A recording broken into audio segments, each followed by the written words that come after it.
Hey everyone, hey creatives, hey artists. Welcome to my YouTube channel.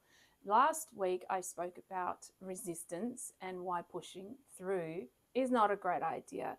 So if you want to see that one, I will put it in the caption below. But today I'm talking about the first step, what to do.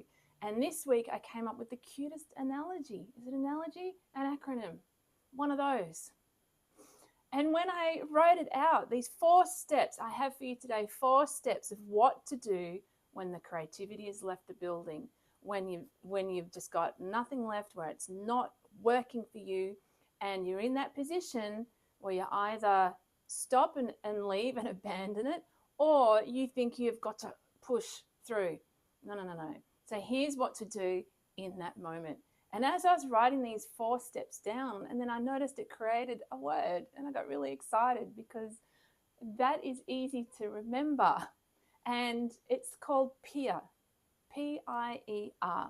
The 4 steps you do in that moment when you first recognize you are no longer in that creative flow state. You are no longer either connected to the project, you are starting to get overthinking happening, your doubt is happening, your comparison, all those things. You've forgotten exactly what the hell you're doing or where it's going.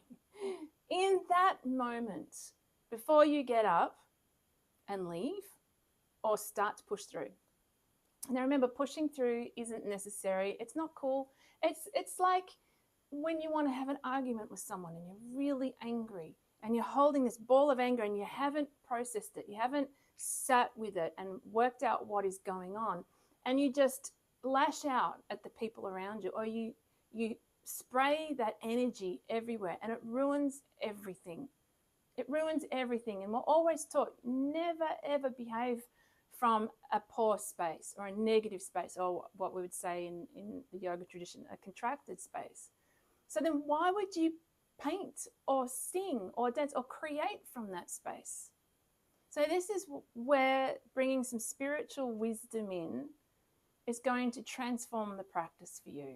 It's going to transform you, actually. These things are age-old lessons.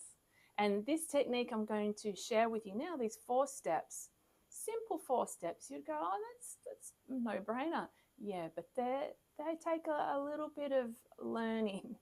They will take a bit of returning to and discipline, because you will get better and better and better at it. And your self-awareness is going to start to expand. And your art life, your creative experience will change. And you are definitely going to thank me later.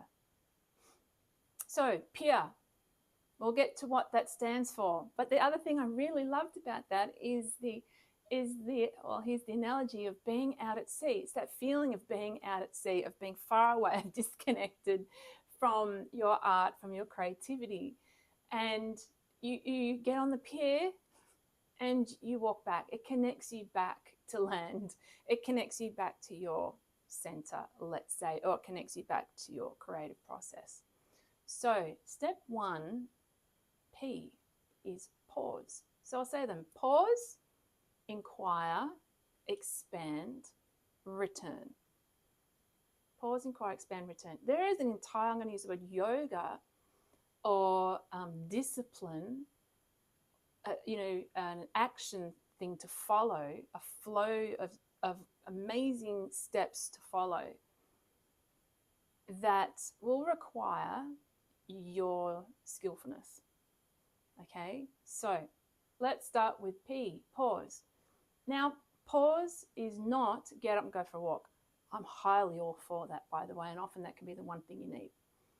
But this is different. This is time out, in the moment where you are. Just pause where you are, in amongst it all, with everything that's going on. You might even need to do that. Just close your eyes, take a couple of breaths, and sit with it and feel it all. Feel it all. Be aware of the sensations, be aware of the feelings, be aware of anything that's getting in the way. It could be noise, it could be the body, it could be the mind. You don't even have to know what's going on at this stage, but this is critical. Pause. Give it spaciousness. Bring spaciousness to it. Just pause. Now remember, you're not abandoning anything here. You're starting to bring in your intelligence, your spiritual wisdom in this moment. Right now, you stop the fighting or the urge to head for the hills. You're just being, trying to become present. You are not judging yet. You are just being in pause. Once you feel that, now we move to I, inquire. It could also mean investigate. So while you're in pause and while you've turned your attention inner to a more subtle realm, you start to ask what's happening. And you might not know, but you can say, my head aches, my heart's pounding, I feel anger. Just want to be here and start to feel what's going on and start to acknowledge what's going on. I'm really pissed off, or I want to push through, I'm frustrated, or I want to head for the hills. I want to run, I'll do it tomorrow. I want to abandon this, or I'm starting to beat up, I'm starting to tear into myself. The nasty comments are coming. My nasty internal dialogue is started. I've started becoming critical. And just feel, is there a resistance to want to push, of course, or run away? And then ask, what is this trying to tell me? What is this trying to tell me? What wants to come through me right now? You might get an answer, you might not, doesn't matter. Just start with that. And as you get better at it, that's where the great skillfulness is in Inquire. And that's where in the Artist's Return, I really go deeply into training you with that. I start the process anyway of really good inquiry for artists and creatives. And so then we get to E, which is expand. So when you get skillful at the inquiry or the investigation, you'll start to learn to tap into truth. Like, yeah, I want to run away, or yeah, I'm beating myself up, or actually I'm feeling the deadline keenly, or I've forgotten and I can't believe this keeps happening to me. But just whatever it is, that you've got really honest with it, and no one else has to ever know. It's between you and yourself. But all this is actually inside. This is in and muddying up what we call the clear space, the self, access to that inner creative space, energy, lights. This is the stuff that's covering it and in the way. And once you can identify it and name it, it starts to disappear or it softens. And what happens? You begin to expand. You begin to expand. You want to continue that expansion. This is a really important part of the 4-step process. Here you have an opportunity to let everything just settle and return to the clear space. Have that energy starting to bubble up inside of you now, because it really will. It is that subtle. As soon as you identify or get as close to as possible and get deeply honest with yourself, it will soften and intel will come. The information will literally just come, because that energy is never not there. It's our access to it, because we have put things in the way, or things have come up and got in the way. So this is the most important part. You want to nurture that expansion. So keep it coming. You might need to say things that are self-loving. It's okay. I'm just feeling the deadline. I understand this is what most artists goes to, and I could have pushed through from this, and I'm really glad I didn't. I just want to breathe, and I just want to feel at one with my creative self. And this is where I help you again, the Artist's Return. Go beyond the noise. Go beyond and expand that contraction.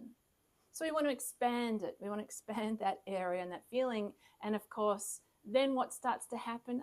Return. You've returned to the clear space. It doesn't mean magically overnight you've changed things in the outer world, but you have definitely adjusted your inner world to it. Do you see? And so you are able to meet it. You are able to understand it. You're able to rectify it. You're now able to be malleable and adaptive and work with it and find a solution or a workaround. It might tell you, hey, kiddo, now get back to it. Now you might actually have to keep going. Or it might just say, no, this is now the time for the walk. Go have a walk, go have a cup of tea, and then we'll sit down. Or you might get the, let's wait for next week. It's probably more important that you hear from the gallery something or other, or the studio director, or whatever it is. So, and then you can trust that, and you can work on something else. So you're still showing up, you're still doing the work, but you're not pushing through on that one thing like it's life or death, because it isn't. So now you reapproach your work, and instead of that state and the push or the disappear, you are connected, you're grounded, you're focused, you're present, and you can just do what you need to do. And you're no longer running the risk of bringing that energy into the art, into your craft, into your product, because you don't want it. And how did I come up with this? Honestly, from years and years and years of spiritual work. Actually, this is the thing I learned to bring into life, just into managing being a spiritual being in this gross manifested world. You can navigate it skillfully. You actually really can. And it doesn't mean you're going to become perfect. I'm not saying you're going to become Da Vinci overnight. I'm not even interested in that. But what I am interested in is your relationship to your creative life and work. And as a spiritually inclined creative being, learning that actually one of the most spiritual acts there are is being a creative. It's a blessing. It's a blessing to be a creative. We get so judged and boxed by society who just don't understand, well, that is what it is. And I had given up my craft so much because of that, so much. But for some reason in this life, I was meant to take the spiritual route first and then bring it back to creativity. And so that's what I've done. And it works. It really works. Now, I am very, very skillful, and I can still let my mind or let my ego just run amok at times, but I'm aware of that. I'm aware when it's happening. I'm going to have a laugh and know that's exactly what I'm doing. I'm being naughty. But once you become aware of it, then you're in control of it. It's not in control of you. And so bring this into anything that is derailing you or stopping your progress. Bring it to anything, and I guarantee it will be more glorious, because that peace, that contentment, that feeling of being perfect and whole that comes from bringing your spirituality and a spiritual attitude and wisdom and love to the creative process, which is deeply spiritual by nature anyway, and moving away from all the rest, from the push culture, the hustle culture, even the academic culture. Everything's got its hands on creativity, and we're forgetting the creativity itself. We're forgetting it is life force. And as a creative, as an artist, it moves through you very, very powerfully. It moves through everyone because it is everything. But we are meant to express ourselves with that energy. That is our job, and that's why you have become a creative. I'm going to say anointed, damn it. Because you do get sick and tired of always being on the, feeling a little bit like the underdog. And that's not me tearing into myself, because I don't feel like that. I'm at a glorious age, and I've been through way too much to be worried about that, I can tell you. But damn, I want you to be you, and I want you to thrive, and I want you to do really well. And I want more than anything for you to see the connection of this whole cosmic play out, this dance, that every beat, every rhythm, every brush stroke, the whole lot is just set up for you to create. And it's the most meaningful, wonderful thing you can do. So how do I do that? Well, You can join me in the Artist Return, which I run throughout the year. If you'd like to know more about that, just hit me up in the comments.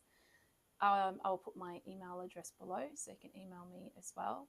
And I also have a 15-minute practice, a cute little guided meditation that I created around a particular, let's say, spiritual teaching from my tradition. And I just tweaked it a little bit, and it's really cool. If you like that, I'll link that below as well. So remember, pier, when you're lost at sea creatively, you can walk back along the pier back to your creative home, groundedness, land, where it all begins.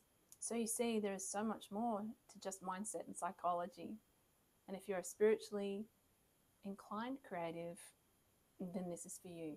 I'd love you to like and subscribe. That would be awesome. Thank you so much. See you next week.